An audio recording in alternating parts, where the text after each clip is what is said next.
నమస్తే, welcome to YNC news. Kakinada జిల్లా Rowthulapudi mandal head quarters అయినటువంటి రౌతలపూడి గ్రామంలో రోడ్లు, డ్రైన్లు లేక దుస్థితిలో ఉన్న దళిత వాడ మా సమస్యలకు పరిష్కారం చూపాలని వైఎన్సీ మీడియా ద్వారా వేడుకుంటున్న స్థానికులు.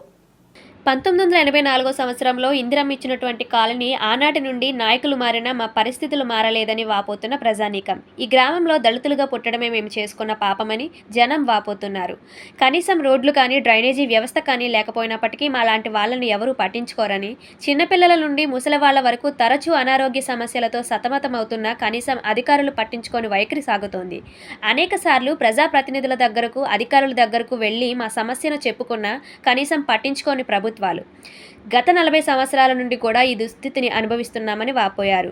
రాజశేఖర్ రెడ్డి కాలంలో ఇచ్చిన కాలనీలన్నీ సీసీ రోడ్లతోనూ, డ్రైనేజీలతోనూ కలకల్లాడుతుంటే ఇన్ని సంవత్సరాలు అయినా కనీసం డ్రైనేజ్ వ్యవస్థ కానీ, సీసీ రోడ్లు కానీ లేని ఊరు ఏదైనా ఉందంటే అది మా దళితులు వాడే అని ప్రజలు తమ గోడు వెళ్లబుచ్చుకుంటున్నారు. ప్రస్తుత ఉప ముఖ్యమంత్రి వర్యులు పవన్ కళ్యాణ్ అయినా పట్టించుకొని ఈ సమస్యకు పరిష్కారం చూపాలని వైఎన్సీ మీడియా ద్వారా వేడుకుంటున్న ప్రతిపాడు నియోజకవర్గం రౌతులపూడి గ్రామ ప్రజలు.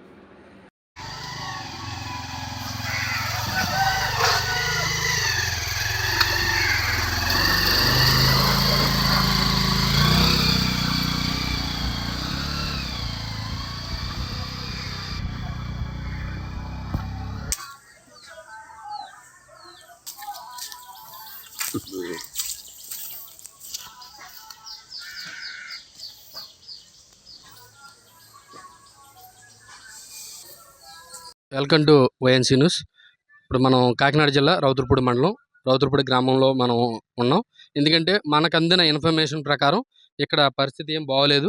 కనుక కనీసం మాకు రోడ్డు వ్యవస్థ కానీ, డ్రైనేజ్ వ్యవస్థ కదా లేదని చెప్పేసి దళిత వాళ్ళు వెళ్ళబుచ్చుకుంటున్నాయి. కానీ ఇక్కడ వాస్తవాలు ఏంటి అన్నది ఇక్కడ ఉన్న ప్రజానీకాన్ని అడిగి మనం తెలుసుకుందాం. ప్రతి ఒక్కరిని కూడా కనుక్కొని డీటెయిల్గా ఇది మనం తెలుసుకునే ప్రయత్నం అయితే చేద్దాం. చూద్దాం. ఇప్పుడు మా కెమెరామెన్ చూపిస్తున్నట్టుగా మొత్తం అంతా కూడా అతలాకుతలం అయి ఉంది. ఎందుకంటే కనీసం ఎవరు ప్రయాణించలేని పరిస్థితిలో ఉన్నారు. ఒకసారి ముఖ్యంగా మనం ఇక్కడున్న జనాంగం చాలామంది ఉన్నారు, వీళ్ళని అడిగి మనం తెలుసుకుందాం. అమ్మ, ఏంటమ్మా అసలు మీ సమస్య ఏంటి? రోడ్డు సమస్య అండి. డ్రైనేజీ లేవండి, మాకు రోడ్లు లేవండి. అన్నమ్మ, ఇప్పుడే లేవా లేకపోతే అసలు ఏంటి ఇప్పటి నుంచి ఇలా ఈ పరిస్థితిలో ఉన్నది? నా పెళ్ళై 18 సంవత్సరాలు అవుతుందండి. ఇప్పటికొచ్చి కూడా మా రోడ్డు వేయలేదండి. ఎన్నో రోడ్లు వేసారండి మా ఊర్లోని, మా ఒక్క రోడ్డు వేయలేదండి.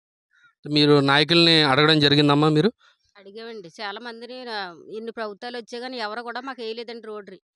రోడ్డు వేయలేదండి. రోడ్డు కేసు చూసిన వాళ్ళు కూడా లేరండి. వచ్చి చెప్తే 2-3 సార్లు చెప్తే ఫోటోలు తీసుకుని వెళ్ళారు కానీ ఎవరు కూడా వేయలేదండి. కనీసం మట్టి కూడా వేయలేదండి ఎవరన్నా. ఎన్ని సంవత్సరాలు అవుతుందమ్మా కనీసం మీకు ఈ కాలనీ వచ్చి? ఇందిరమ్మ కాలనీ వచ్చినప్పుడు వచ్చిందండి. ఇందిరమ్మ కాలనీ అంటే ఏ రోడ్లు కదండి, ప్రతి రోడ్లు వేసారు. ఈ రోడ్డు ఒకటే వేయలేదండి. ఎందుకని అంటారు మీరు? అసలు మీ ఏ నాయకుడికైనా మీరు కంప్లైంట్లు ఇవ్వడం కానీ జరిగిందా? జరిగిందండి. జరిగినా అసలు ఎవరు పట్టించుకుంటే నాదుడు లేడండి. అయితే మీకు అసలు ఇప్పుడు ఏ ఇబ్బందులు మీరు ఫేస్ చేస్తున్నారమ్మా ఇక్కడ? ఇప్పుడు దీనంటే ఇప్పుడు నేను చూశాను. నేను నేను వచ్చేస్తున్నాయి ఈ నీళ్ళు ఇక్కడ ఉండడం వల్ల గటానే నీరసాలతో పడిపోయి చాలా ఇదిగా ఉంటుందండి. ఇప్పుడు ఏంటమ్మా మొత్తం మీకు అంతా దోమల బెడద గట్ట ఎక్కువ ఉండడం జరిగిందా? దోమలు ఉన్నాయండి, ఎక్కువగా దోమలు ఉన్నాయండి. ఆ దోమలు నీళ్ళు అలాగ ఉండడం వల్ల దోమలు వచ్చేసి జ్వరాలతో ఉంటున్నామండి. ఏం సార్ మీరు చెప్పండి అసలు ఎందుకని చెప్పేసి అసలు గవర్నమెంట్ మీ బాధను పట్టించుకోవట్లేదు అంటే ఇన్ని సంవత్సరాలు అవుతున్నారు సరే, కనీసం ఇంత రోడ్డు వ్యవస్థ ఎలా ఉన్నదంటే దానికి గల కారణాలు ఏంటని మీరు అనుకుంటున్నారు? వాటర్ కూడా వెళ్తలేదండి, డ్రైనేజీలు లేవండి. తర్వాత ఏమో ఒక పంచాయతీ నుంచి కూడా ఒక బీసింగ్ కొట్టే నాదుడు కూడా ఎవరు లేరు సార్. అయితే మీది ఓన్లీ ఇక్కడేనండి, మిగతా అంతా కూడా మీకు కాలనీ అంతా కూడా అలాగ ఉందండి? ఇది ఒకటే సార్ ఇలాగ ఉంది. ఓకే అండి. అయితే అది ఈ రోడ్డు అంతా కూడా ఉండడం జరిగింది. ఎందుకంటే ఈ రోడ్డు చూడండి, మీరు మన కెమెరామెన్కి చూపించండి గ్రీప్గా. ఎందుకంటే రోడ్డు వ్యవస్థ కూడా మొత్తం కూడా శిథిలమైన పరిస్థితి. ఎందుకంటే కనీసం నీరు పోయే మార్గం కూడా లేదు. అంటే ఈ దళిత వాళ్ళకి నిదర్శనమో లేకపోతే దళితుల వాళ్ళు ఈ విధంగానే ఉంటాయి అని చెప్పడమో మనకు అర్థం కావట్లేదు.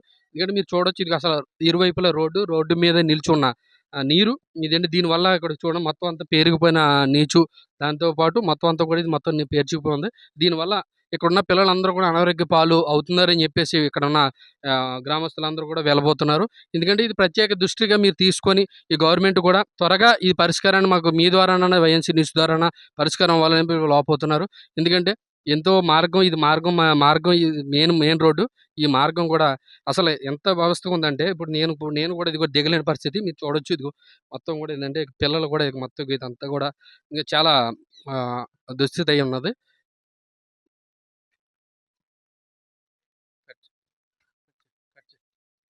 ఇలా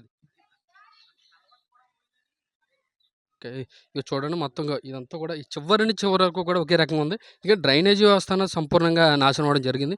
ఎందుకంటే అధికారులు ఇది ఎన్నో సంవత్సరాల క్రితం అవుతున్నా సరే ఇవి మొత్తం మురుగుపడిపోయిన విధానం ఉన్నది. ఎందుకంటే మాకు దళిత వాళ్ళు ఇట్టి విధంగా ఉండడం అన్నది మేము చేసుకున్న శాపంగా మేము భావిస్తున్నాం అని చెప్పేసి ఇక్కడ వాపోతున్నారు. సార్ మీరు చూడొచ్చు క్లియర్‌గా ఇదిగో మొత్తం రోడ్ అంతా కూడా శిథిలమైన పరిస్థితి. కిందకి ఒకసారి కెమెరామెన్ మనకు కిందకి చూపిస్తారు. మొత్తం అంతా కూడా రోడ్డు వ్యవస్థ అంతా మొత్తం ఇంకా నాశనం అవ్వని పరిస్థితి. ఇంకా మొత్తం కూడా శిథిలమైపోయింది. ఎందుకంటే ఇక ఇక్కడ కూడా మీరు చూడొచ్చు డ్రైనేజీ వ్యవస్థ లేక, నీరు వెళ్ళే మార్గం లేక మొత్తం అంతా కూడా స్తంభించిపోయింది. ఇట్లా విధంగా ఉండడం అసలు ఇది మండల హెడ్ క్వార్టర్‌గా ఉండి కూడా ఈ గ్రామం ఇలా ఎందుకున్నదో కూడా అసలు అర్థం కాని పరిస్థితిలో మేమందరం జీవిస్తున్నాం అని కూడా వాపోతున్నారు. ఇక్కడ మన ముందు ఎదురుగుంట ఇక్కడ ఉన్న స్థానికులు ఉన్నారు. స్థానికులని అడిగి తెలుసుకుందాం. సార్ అసలు ఇది రోడ్డు ఇలా ఎందుకున్నది సార్? అసలు ఈ నీరంతా కూడా ఇంత చెత్తరంగా మీకు అశుభ్రంగా ఉంటదని మీకు అనిపిస్తలేదా? చాలా గత్తరగా ఉంటుందండి సార్. ఇదేంటండి నీరు పోయి మాడగలేదండి. అక్కడ ఇటు పడుకోనండి. రోడ్డు కూడా బాగోలేదండి. నిన్న మొన్న అంటే మొత్తం 40 సంవత్సరాలు బట్టి ఇలాగే బాధపడుతుందండి. నీళ్ళు వెళ్ళి మాడగలు ఆపేసారండి. ఇటు పోయి వెళ్ళి ఎలా పోయి నీరు ఎలా పోనీయకుండా గొట్లు వేసేసారండి. వెళ్ళి పారుదల కాలువలు కళ్ళట్టుకుని అసలు మీరు అధికారులకు ఎవరైనా చెప్పడం జరిగింది రోడ్డు గురించి కానీ చెప్పాము.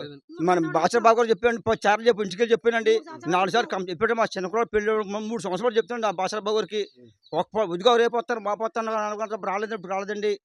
మొన్న కూడా అడిగామండి. అదండి ఒక అధికారులకి ఎంత మేము విజ్ఞాపనలు చేసుకున్నా సరే కనీసం పట్టించుకోవట్లేదని చెప్పేసి స్థానికులు వాపోతున్నారు.